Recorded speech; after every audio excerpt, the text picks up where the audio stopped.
What's up, everybody? It's Coach Dave, and I lift. It's Coach Carol. I also lift. Welcome to the She Lifts. She Lifts podcast, and tonight we were going to talk about some of our favorite exercises. But somebody asked me a question earlier in the week. Carol, do you want to ask me that same question? Yeah, I do. Go ahead. Dave, can I get a summer body in how can I get that in 3 months? No, wait. How about in a month? No. How about 2 weeks? How do I get a summer body in 2 weeks? First of all, my first question when anybody asks me this is, what the fuck is a summer body? You know, it's the body that you want to show off on the beach, right? The one that you haven't worked on all winter long. So, and there you go. So this is my big pet peeve with this, and okay, so I'm going to admit, so usually Carol does a bunch of research, or I had to do it last week when Carol wasn't here, but so usually we do a bunch of research. There's really nothing to research on this. This is very much an opinion editorial show, so I'm going to throw that disclaimer out there. And the reason I say that is when people ask me that question, it makes me I could feel steam coming out of my ears. Let me rephrase that. When certain people ask me that, right. There are people, and I'm going to throw this out there to start. If you are an athlete, particularly bodybuilders, who do go through what they call bulking and cutting phases, where you basically throw a bunch of food down while you while you work on muscle growth, right? And then you cut, and then you go into a cut phase. And usually, bodybuilding shows do the season. Bodybuilding season is usually throughout the summer months, so there is some of that. I also don't necessarily have a problem with it when I see people who I do see in the gym every day, who also do sort of a toned down version of that. Yeah, I'll buy that. Of bulking and Sure. cutting, not necessarily to get into a bodybuilder level physique, but to have that sort of muscular physique. I see it men and women both. Sure. But even their winter body, I'm going to say, most people would want to have that as their summer body. Right. So my problem with this is, and I'm going to ask you the first question that I ask you, what have you done since let's say October? From October to the end of February, what have you done to sort of lay the groundwork for that process? Right. So if you're a person who does not spend their time in the gym in those winter months, and then, you go through holiday after holiday after holiday after holiday, and you eat and it's cold and you're miserable, so you eat a lot of comfort food and you drink and, all the things, and then all of a sudden, come March, you're like, oh, the weather's warm. Wow, it's going to get warm and I got to expose more of my skin. I can't wear my hoodies and my sweatpants Right. the entire summer long. Then, that's the person that's going to go, oh, crud, I got to do something about this. And now, geez, it's March. I've got March, April, maybe May. I've only got 3 months to do this. So the pressure's on. So there wasn't a lot of research. It kind of made me sad. No statistics, no anything. It was just there was a lot when you plug it into Google, and it was how to get a summer body in 2 months, 3 months, 2 days, without working out, without all these things. Right. Seriously. But a summer body implies that to be able to enjoy summer or to be seen as attractive, our bodies need to look a certain way. This is what I'm pulling out of it. And I think that feels like toxic body image ideals. So I'm going to go into that in just since you Right. brought it up, we'll go into that. Right. That's another thing that I hate about that question is, what don't you like? Why are you so down on yourself now? Right. With the idea of showing off your midsection or your arms or your legs or whatever part of your body is. Why are you so down on yourself? That is a question. And again, this is one of those sort of lines that I really want to walk. And we did this when we talked about the diet culture versus the anti-diet culture. Mm-hmm. Okay. Yeah, this kind of mirrors. I don't care what size you are. I don't care what your body shape is. If you can be confident. You can be confident in yourself and in your body and have a positive body image and be unhealthy. Yeah. So let's throw that out there too. So body image and physical health really have nothing to do with each other. Right. Okay. So my thing is, when it comes to, we're saying, our summer body, why do we need that? Why do we have to have a different body summer in the body summer versus a winter body. Right? Like why that? is that? Why do we have to? Why is that? And why is that? And there are programs. Let me tell you what. There are programs, even good programs, even long programs, even programs that sort of go into a bulk and cut type thing, and they call it summer body. And I'm just like, dude, like that to me is what gives fitness in general the bad name. And it's a good program, and it's like, if you look at like I can't remember the name of it.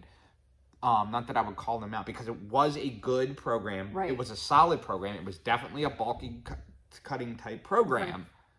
The exercises were good. I remember thinking, I'd do this. So it wasn't anything necessarily wrong with the program. It was just the name of it. And I really take issue with it, that summer body, this is how you need to look in the summertime. You look however you want. Right, because to me, this is all about aesthetics versus being healthy, and we plug being healthy, right? So my thought is, if you lay the groundwork during the winter months, right, you're going to have plenty of time to reach your goals. Right. So if you're new to the gym, or if you're not new to the gym, don't let it all go during the winter time because you go, oh, well, come March, I'm just going to get my summer body ready. Like, no, like, work out, be healthy year round. Why would we do something different? Right, and why would we do anything different? Why should you? Now, again, maybe you're going to change the way you're working out a little bit to get, sure. And especially if, so, and this is where, again, the bulking and cutting thing comes into play. If you have a lot of muscle definition and a lot of muscle separation, visible muscle separation, and you go into that bulk, when you bulk, you have to put body fat back on, especially when you're that lean to begin with. It's very, very difficult to build muscle in that 12 or less body fat percentages, which is a body fat percentage that most people are going to have that look. Right. Okay. So they bulk back up, and usually they're around 15 to 18%. They don't have that same. So I get that, and then they're going to change make slight, and again, but the changes that they make are very small. And the stuff that they're eating to bulk back up is not unhealthy stuff. Right. So we're not talking about, I'm not talking about those people. I'm talking about the person that was, maybe they were, I don't want to say this, maybe they were going to the gym, but they were eating like, they've been eating like crap since November. Right. I'm going to talk about the person who joined the gym in January, went to mid-February, and then hasn't been back because they've been sore or this, that, or the other thing hurt. Okay. And guys, look, we all have that. Like, we've all had that in our fitness journey, because I had it. But at some point, you have to ask yourself, what is it that you're really trying to do? And I feel like once that you can answer that question, and answer that question honestly, that is when you really can be consistent on your fitness. Because if you go into this with the, I want to be healthy, and I'm going to lose weight because I want to be healthy, and really you only want to lose that 10 or 15 pounds, whatever, or grow your booty or grow your arms, whatever it is. Like, you really have to say, are you really doing this to be healthy? Because again, are you unhealthy to going in? If you're a person that needs to lose 40 or 50 plus pounds, and you're trying to go in and get your summer body, guess what? Like, again, you're kind of almost fibbing yourself, because that's not why you're there. More than likely, you're there. And again, I'm speaking in generalities. I'm not calling anyone out, and I'm also not talking to someone who has a legitimate metabolic problem. Right. Okay?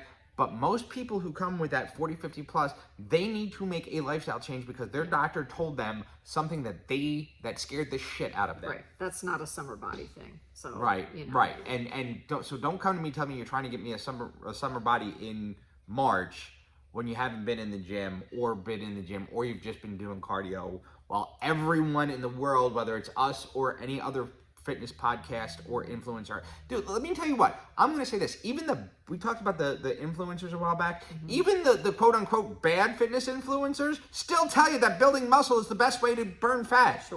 Sure. So my opinion, your summer body journey actually just begins with figuring out what your goals are. Like, do you want to lose weight? Do you want to lose and I don't even like the word weight. Do you want to lose body fat? because there's something wrong that your doctor told you about? Do you want to, are you in an okay shape? Like for me, it would just be, okay, the word toning, which everybody hates, do I want to firm up a little bit, have a little more muscle? Sure, I do.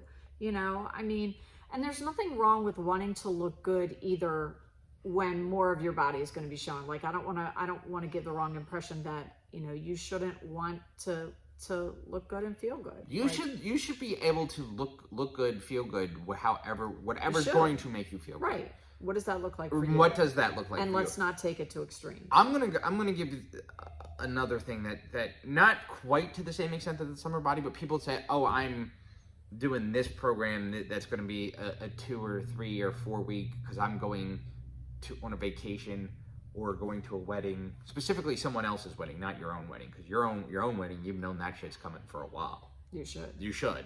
Someone else's wedding, I'll give you a little bit more grace on. No, I'm serious, because I've had people come to me who want to get in a certain shape for their wedding, and I get that, because all eyes are going to be on you, especially if you're the bride or the groom. Sure. Or even the groomsmen and the bridesmaids.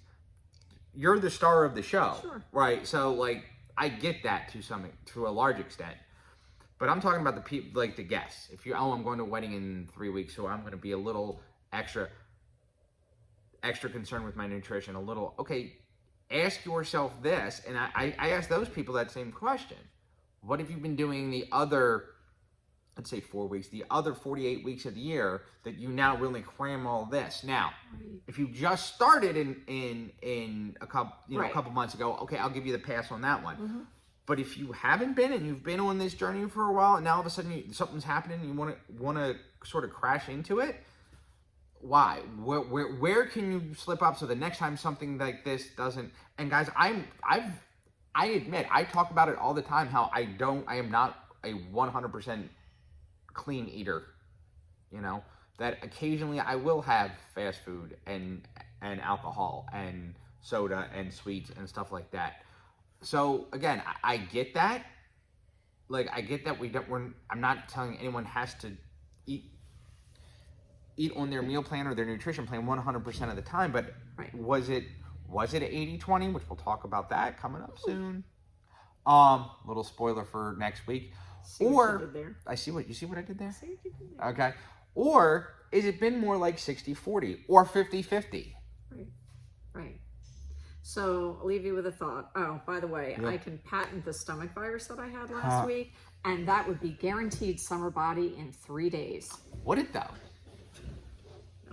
I was going to say would it, but let's. I'm going to say that, and again, I'm not going to use the stomach virus because I know you were.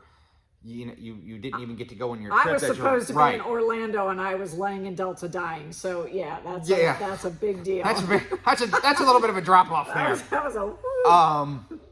But so I'm going to even say this. Let's say you're going to do not getting sick, but a cleanse, or something like that, detox. I don't know. Detox and a cleanse tend to not be the same thing to me. But people think they are. So a detox usually to me is a lot of fluid, and it's like a liver detox or adrenal gland detox or something like that doesn't impact your digestive system. You say that to the female though, and the female immediately goes, "I am going to be 20 pounds lighter in like 24 hours." Well, no, you say that to a lot of people, but I say when you use the word detox to me, I don't generally look at losing very much weight. Maybe a little 1 or 2 pounds because you're going to drop some water. But when you say cleanse, that means to me, when you say cleanse, that's talking about your. And again, I realize this is semantics and some of this is just the way I think about things. But when you say cleanse to me, I think of now sort of your digestive system. I think of your intestines. I think of your bowels. I think of your stomach. I think of things like that. Right. So if you go into that, and you start doing that, not only are you going to lose the weight of that quote unquote waste material that's been hanging out there, because again, I don't think it's necessarily, again, not talking about being sick, but in general, I don't think it's the worst thing for a 2 or 3 day thing. However, how much muscle are you losing? And again, we've said this before, if you really want to get into that, and we're not talking about being athletes and bodybuilders, guys, but if you really want to talk about burning fat and reducing your body fat level, muscle is going to do it faster than any pill and more efficiently and for longer, because that's the thing.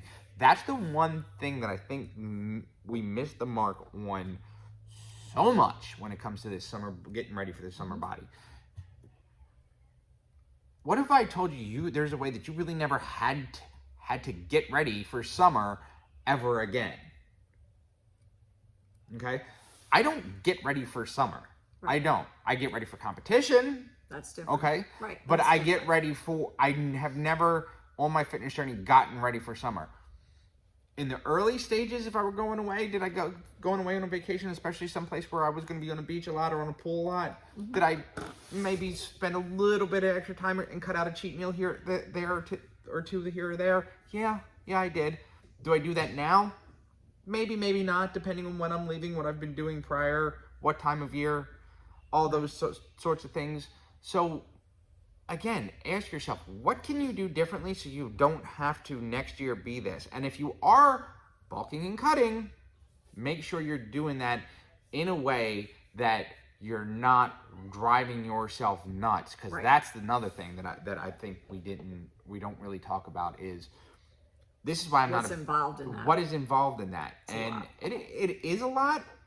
And again, doing it for bodybuilding versus doing it for general health and general physique purposes. Like I said, I know people who, I see people in the gym every day who are there and they work out for an hour, and then they'll come wintertime. Now it is cold in the gym, so I get it, but they're wearing sweatshirts, they're wearing long sleeve shirts, they're wearing sweatpants or longer leggings. Then all of a sudden it starts to get warmer.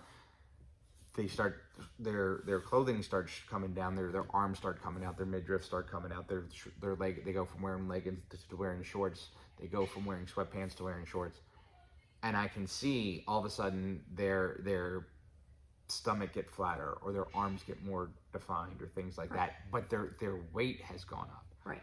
So the problem that I have with that for most beginners, people who are still at a higher body fat percentage, is that you get so caught up in that bulk. Because one of the things that those guys that are doing, and again, not the bodybuilders, but the everyday people that are a little bit more fitness conscious, when they're bulking, they're not eating Oreo. They're not eating extra cheat meals. They're eating with Oreos. Right. They're eating with food, clean with healthy carbs. They're bulking with healthy fats. Right. They're increasing their healthy fat intake a little bit. They're increasing their carb intake a little bit. They're eating maybe more protein, which is not the best way, but that's a different show. Right. It's a whole different show. Usually it's the carbs and the fats that are going to help you get to that, because your body can only handle so much, only needs so much protein, but the carbs and the fats sort of give you extra energy to convert that protein into muscle. Right. So if you do, it's little things like that, and but again, their summer body, their winter body is what most people want their summer body to look like. And the people that try that to get their summer body, they get so caught up in that bulk because they're not hungry. They're not depriving themselves. They're not doing these things. They're not doing excess cardio. That's the other thing. I've seen people do the summer where they don't do any cardio from November to March. And then all of a sudden, after they're done their lifts in March, now they're on the and again, not intense cardio, but they're walking on the treadmill or the Stairmaster or the elliptical, and that body fat percentage is coming down. So just be smart about it. Just be smart and be consistent. And I think that's the idea that I really wanted to drive home tonight. Is if you are consistent, there's no getting ready for summer. There's no getting ready for something. There's no even getting ready for a wedding. Really, if you need to. So that's all we have for this week. Next week, sort of dropped it. We're going to talk about another thing that I have personally, and I think Carol's going to debate me a little bit on this one. Or are you? Don't know. Okay. And that is the 80-20 rule. The 80-20 rule, meaning nutrition is 80% of your journey, and what happens in the gym is only 20%. And I'm going to break that down because I really lately have noticed something about that, and we're going to talk about that. And again, sort of the same thing we've been talking about today is that consistency. So join us next week. Until then, check out Carol at Love Yourself Health Coaching on Facebook and Instagram. Check out me, dwebster023 on Instagram, Rockstar Fitness on Facebook, Coach Dave's Country Kitchen on YouTube, and follow the show on YouTube and on Instagram. And until next week, ladies and gentlemen,